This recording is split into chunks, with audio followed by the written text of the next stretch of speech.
ဒီဘန်းရဲ့စာမှာဂီလီလို့ခေါ်တဲ့လူငယ်လေးတယောက်ကကမ်မလော့မှာကျင်းပမဲ့တိုက်ခိုက်ရေးပွဲတော်စီကိုလာနေခဲ့ပါတယ်။တိုက်ခိုက်ရေးပွဲတော်ဆိုတာကကမ်မလော့မှာ10နှစ်မှတစ်ကြိမ်စင်လာကျင်းပတဲ့ပွဲတော်တစ်ခုလည်းဖြစ်ပါတယ်။ဂီလီလို့ခေါ်တဲ့လူငယ်လေးလန်ခုလက်တနေရာရောက်တဲ့အခါတင်တာနဲ့နော်လာလို့ခေါ်တဲ့လူနှစ်ယောက်ကသူ့ကိုနောက်ဆက်ပြီးပြိုင်ပွဲဝင်မှုယူဆောင်လာတဲ့ဓာတ်ကိုယူသွားခဲ့ပါတယ်။အဲ့လူနှစ်ယောက်ထွက်သွားခဲ့ပြီးနောက်ဂီလီကသူ့ရဲ့မော်လက်စုပ်ကိုထုတ်ကြည့်ခဲ့လိုက်ပါတယ်။ကမ်မလော့မှာတော့မာလင်ကအာသာနဲ့အတူလေ့ကျင့်ဝင်စီကိုလာနေခဲ့ပါတယ်။မာလင်ကစူချင်းငွေတင်းကားလေး100အတွက်ဘယ်သူကလာပြိုင်မလဲလို့အာသာကိုမင်းနေခဲ့ပါတယ်။အာသာကမ်မလော့မှာ10နှစ်မှတစ်ချိန်ချင်းမှတဲ့အစင်လာတစ်ခုဖြစ်ပြီးအနေနဲ့ရရကလာပြန်ကြလိမ့်မယ်လို့ပြောခဲ့လိုက်ပါတယ်။ပြိုင်ပွဲမှာကစီကတ်တွေတမတ်မထားပဲကြက်ရလက်နက်ကိုအသုံးပြုခွင့်ရှိပါတယ်။ဒါပေမဲ့မော်ပညာကိုတော့ကမ်မလော့ဥပဒေအတိုင်းတားမြစ်ထားခဲ့ပါတယ်။မာလင်ကလေ့ကျင့်ဝင်တွေကိုလာခဲ့ချိန်ဂီလီကိုနောက်ဆက်ခဲ့တဲ့လူနှစ်ယောက်ကလေ့ကျင့်ဝင်မှာရှိနေခဲ့ပါတယ်။သူတို့ကပြိုင်ပွဲအတွက်ကမ်မလော့ကိုရောက်နေကြတာဖြစ်ပါတယ်။တိုက်ခိုက်ရေးပွဲတော်အတွက်ဂီလီတယောက်ကမ်မလော့ကိုရောက်လာခဲ့ပြီးတဲကိုနေရာကိုရှာနေခဲ့ရပါတယ်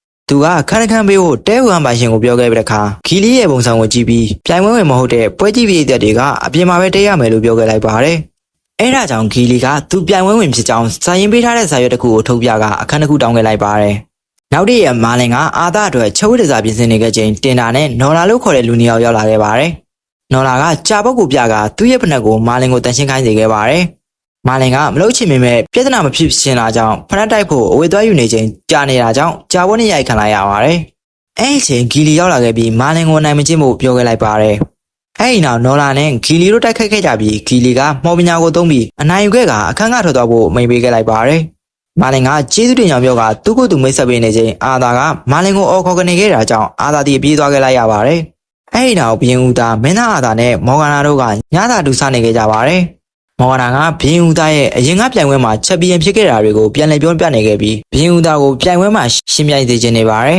။အာသာကသူ့အဖေကိုစိုးရင်တာကြောင့်ဘရင်ဦးသားကိုအသက်ကြီးနေပြီဖြစ်ကြောင်းပြောခဲ့လိုက်ပါတယ်။တက္ကနာကြာအာသာကပြိုင်ပွဲအတွက်သူပြင်ဆင်ရာရှိသေးကြောင်းပြောကထွက်သွားခဲ့လိုက်ပါတယ်။အာသာထွက်သွားတဲ့အခါမော်ဂနာကဘရင်ဦးသားကိုကမ်မလော့ပြည်သူတွေကသူတို့ဘရင်ကိုနောက်ဆုံးအနေနဲ့ပြိုင်ပွဲမှာမြင်ချင်မှာပဲဆိုပြီးဦးသားကိုပြိုင်ပွဲဝင်ချင်အောင်ပြောနေခဲ့ပါတယ်။နောက်တည့်ရပြိုင်ပွဲနဲ့ရောက်လာခဲ့ပြီးမော်ဂနာကပြိုင်ပွဲဝင်သူတွေကိုကြိုဆိုကပြိုင်ပွဲမှာဘရင်ဦးသားပါဝင်မယ်ဆိုတာကြေညာခဲ့တာကြောင့်အာသာအံ့အားသင့်သွားခဲ့ရပါတယ်။အဲ့ဒီနောက်ပြိုင်ပွဲစတင်ခဲ့ပြီးဘရင်ဦးသားနဲ့မင်းသားအာသာကသူတို့ရဲ့ပြိုင်ပွဲတွေကိုအသာလေးနိုင်ယူခဲ့လိုက်ပါတယ်။နော်လာကတော့သူ့ရဲ့ပထမပြိုင်ပွဲကိုခေါင်းဖြတ်တက်ပစ်ခဲ့လိုက်ပါတယ်။ဂီလီလက်ကိုရောက်ခဲ့တဲ့အခါဂီလီကသူ့ရဲ့ပြိုင်ပွဲကိုမော်ပညာနဲ့အနိုင်ယူခဲ့လိုက်ပါတယ်။ဒါပေမဲ့ဂီလီမော်ပညာသုံးတာကိုဂါဒန်နဲ့မာလင်ကသတိထားမိသွားခဲ့ပါတယ်။ပထမရဲ့ပြိုင်ပွဲပြီးသွားတဲ့အခါဂီလီရဲ့နိုင်ရမှုအတွက်ဂါရကချီကျူးခဲ့ပြီးလက်ကထားတဲ့ညာကိုဆေးထည့်ပေးမယ်လို့ပြောခဲ့ပေမဲ့ဂီလီကလက်မခံခဲ့ပါဘူး။ဂီလီထွက်သွားတဲ့အခါဂါဒန်နဲ့မာလင်ကဂီလီရဲ့လက်ကမော်လက်ဆုပ်ကိုသတိထားမိသွားခဲ့ပါတယ်။ဂီလီကလူများရှိမှမော်ပညာသုံးရတာကြောင့်တက်တိရှိကြောင်းမာလင်ကပြောခဲ့တဲ့အခါဘရင်ဦးသားတည်သွားခဲ့ရင်အသက်ခံရလိမ့်မယ်လို့ဂါရကပြန်ပြောခဲ့လိုက်ပါတယ်။အဲဒီနောက်ဂီလီကသူ့ရဲ့မော်လက်ဆုပ်နဲ့ဓာတ်ရံဦးသားခဲ့တဲ့အခါထူးဆန်းတဲ့အလင်းရောင်တစ်ခုပေါ်ထွက်လာခဲ့ပါတယ်။ဒါကိုရဲမတ်တွေတွေ့သွားခဲ့ပြီးဖမ်းဖို့အလုံးမှာရုံရင်းဆန်ကဖြစ်သွားပြီးဂီလီထွက်ပြေးလာနိုင်ခဲ့ပါတယ်။ဒါပေမဲ့သူမသိလိုက်တာကသူ့ရဲ့လက်စုပ်ကကြမ်းမြင်မှာကြကြနေခဲ့တာပဲဖြစ်ပါတယ်။အဲဒီနောက်ဂီလီကသူ့ခန်းကိုပြန်လာခဲ့ပြီးသူ့တဲ့ညာကလုံးဝပြန်ကောင်းနေတာကိုတွေ့ခဲ့ရပေမဲ့သူ့ရဲ့လက်စုပ်ပြောင်းနေတာကိုသတိထားမိသွားခဲ့ပါတယ်။ဘရင်ဦးသားကဂီလီလှုပ်သွားခဲ့တဲ့တကားပေါ်ကမီးဆွဲလောင်နေတဲ့အရာတစ်ခုကိုစစ်ဆေးနေခဲ့ပါတယ်။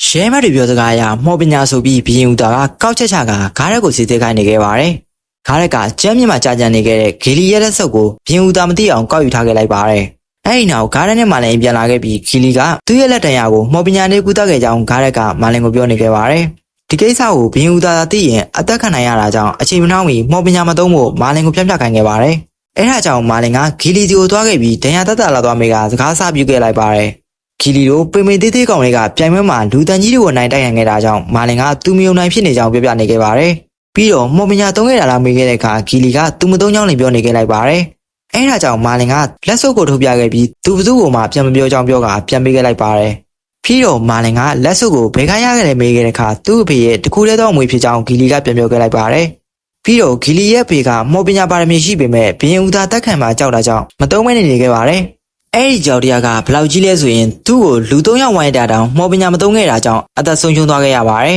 ။အဲဒါကြောင့်ဂီလီကသူကတော့အဲ့လိုဖြစ်ခံမှာမဟုတ်ဘူးဆိုပြီးမာလင်ကိုပြန်ပြောခဲ့လိုက်ပါတယ်။မာလင်ကဒီတိုင်းသာမော်ပညာကိုဆက်သုံးနေမယ်ဆိုရင်အသက်ခံနိုင်ရတာကြောင့်ပြိုင်ပွဲကနှုတ်ထွက်ဖို့ပြောခဲ့ပေမဲ့မာလင်ပြောတာကိုလက်မခံခဲ့ပါဘူး။သူကလူများလိုက်ကြတာကိုခံနေတာကြောင့်ခုလိုမော်ပညာသုံးပြီးပြိုင်ပွဲကိုနိုင်ယူခြင်းနေတာဖြစ်ပါတယ်။အဲ့လိုနဲ့ဒုတိယပြိုင်ပွဲနေ့ရောက်လာခဲ့ပြီးအာသာကသူ့ရဲ့ပြိုင်ပွဲကိုအတော်လေးတိုက်ခိုက်ကအနိုင်ယူနိုင်ခဲ့ပါတယ်။ အဲ့ဒီနောက်သူနားနေတဲ့တဲကိုပြန်လာခဲ့ပြီးနားနေချိန်ဘင်းဦးသားကလည်းသူ့ရဲ့ပြိုင်ဘက်ကိုနိုင်ယူကတဲတဲကိုဝင်လာခဲ့ပါတယ်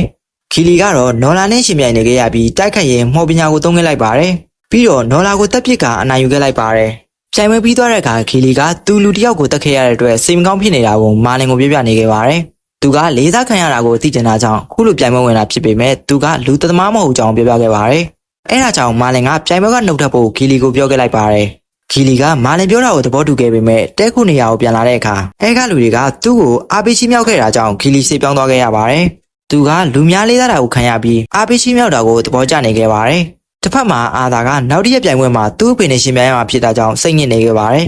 ဒီပွဲမှာအာသာနိုင်ယူခဲ့ရင်သူ့အဖေအတွက်ဂုဏ်သိက္ခာကျဆင်းသွားမှာဖြစ်ပါတယ်အာသာကသူ့အဖေကိုနိုင်ပေးခြင်းပေမဲ့အမြဲတမ်းမှန်နေတယ်လို့ထင်နေတဲ့ဦးသားကိုစိတ်ပြတ်နေပြီးဝေခွဲမရဖြစ်နေခဲ့ပါတယ်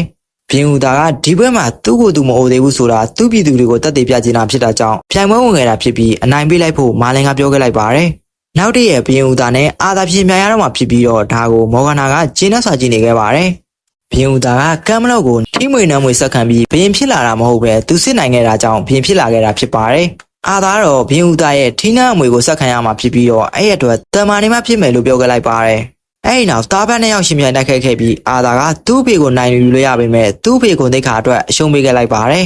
အဲ့ဒါကြောင့်ဘင်းဦးသားကနောက်ဆုံးပွဲကိုတလန်သွားခဲ့ပြီးနောက်တိုက်ခိုက်ရမယ့်သူပြိုင်ဘက်ကခီလီဖြစ်နေပါကိုတတိထားရမယ်ဆိုတာမာလင်ကိုဂါးတက်ကပြောခဲ့လိုက်ပါတယ်အဲ့ဒီနောက်ခီလီပြိုင်ရမယ့်လေရောက်လာခဲ့ပြီးသူ့ပြိုင်ဘက်ကိုမော်ပညာ3ကနိုင်ယူခဲ့လိုက်ပြန်ပါတယ်အဲ့ဒီနောက်ဂါးတက်ကခီလီမော်ပညာ3တာကိုဦးသားကိုတတိပေးရမယ်ဆိုပြီးမာလင်ကိုပြောခဲ့လိုက်ပါတယ